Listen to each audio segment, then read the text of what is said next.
तो आज हम बात करेंगे प्याज के ऊपर। बहुत सारे भाइयों को कमेंट आता है, बहुत सारे भाइयों को मैसेज आता है कि हमारे प्याज का रेट क्यों नहीं बढ़ रहा है, प्याज का दाम क्यों नहीं बढ़ रहा है, प्याज का दाम कब बढ़ेगा। तो आप सबके इस सवाल के लिए मैं लेकर आया हूं आपके लिए आज एक नया वीडियो, जिसमें आपको पूरी जानकारी दी जाएगी कि प्याज का भाव क्यों नहीं बढ़ रहा है, से रोक लग रही है और किन किसानों को फायदा हो रहा है और हमें नुकसान क्यों हो रहा है।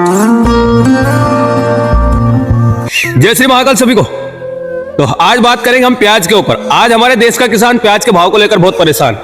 तो हमारे देश के किसानों को प्याज का भाव नहीं मिल रहा है और सरकार ने भी रोक लगा रखी है प्याज पर। तो हमारे देश के किसानों का प्याज क्यों कम बिक रहा है, भाव क्यों नहीं मिल पा रहा है और किस देश के किसानों को फायदा हो रहा है। और हमारे देश में इतनी अच्छी क्वालिटी होने के बाद, इतनी अच्छी पैदावार होने के बाद भी हमारे देश के किसानों को प्याज का भाव नहीं मिलता है।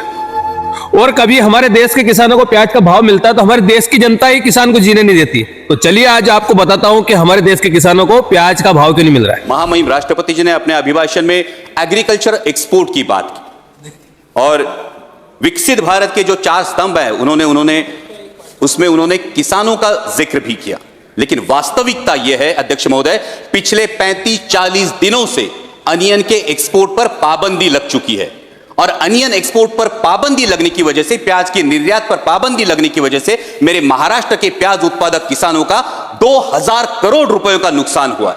और इस पाबंदी की वजह से भला हो रहा है पाकिस्तान के किसानों का, क्योंकि मिडिल ईस्ट का मार्केट हो, यूरोप का मार्केट हो, यह पूरा पाकिस्तान अनियन ग्रोअर फार्मर्स के हाथ में चला गया है और पाकिस्तान के किसानों को उनके प्याज का दाम मिल रहा है, लेकिन मेरे किसान को अपना प्याज 8 से 10 रुपए किलो के दाम में बेचना पड़ रहा है। हमने सरकार से सुना था कि पाकिस्तान की कमर तोड़ देंगे, ये तो इस निर्णय की वजह से पाकिस्तान के किसानों को भला हो रहा है, कमर मेरे किसानों की टूट रही है।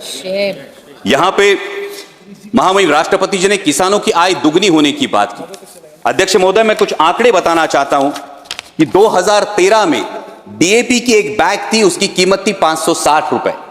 2024 में डीएपी की बैग की कीमत है 1100 रुपए। जो लागत की मजदूरी थी प्याज के लिए, उसकी कीमत थी 5000 रुपए, आज लागत की मजदूरी जाती है 11000 रुपए। आज 2013 में प्याज बिक रहा था 20 रुपए किलो में, आज प्याज बिक रहा है 8 से 10 रुपए किलो में। 2013 में सोयाबीन बिक रहा था 6000 रुपए क्विंटल के दरों में, आज सोयाबीन बिक रहा है 4500 रुपए क्विंटल के दरों में। तो किसान की आय दुगनी हुई या 2 गुने से ज्यादा घट गई है।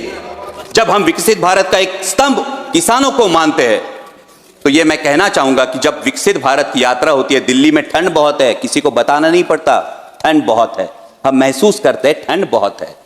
तो जब विकसित भारत है तो यह बताना क्यों पड़ता है, मेरा किसान ये महसूस क्यों नहीं कर पाता कि यह विकसित भारत है, मेरी आय दुगनी हुई है। और यह मेरी दरख्वास्त है कि किसानों के बारे में गंभीरता पूर्वक ये विचार किया जाए, क्योंकि अगर उगाने वाला उगाएगा नहीं तो खाने वाला। देखा आपने, एक महाराष्ट्र के सांसद ने विधानसभा में आवाज उठाई किसानों के लिए।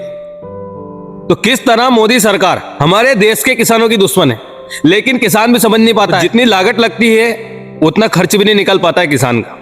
लेकिन यह बात किसान को समझना चाहिए कि सरकार चाहे कोई सी भी रहे, आप किसी भी पार्टी में रहो, किसी भी पार्टी को वोट करो, लेकिन जहां आपकी फसल की बात आती है वहां तो आप अपने हक अधिकार के लिए खड़े रहो।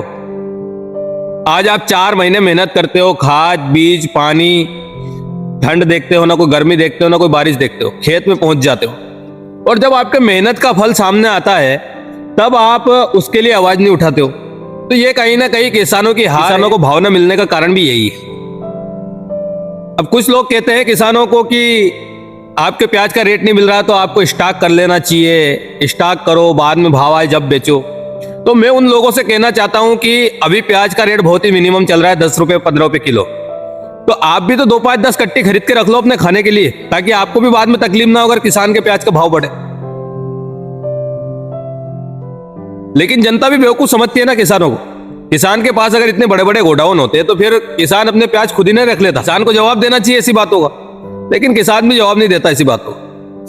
जय जवान जय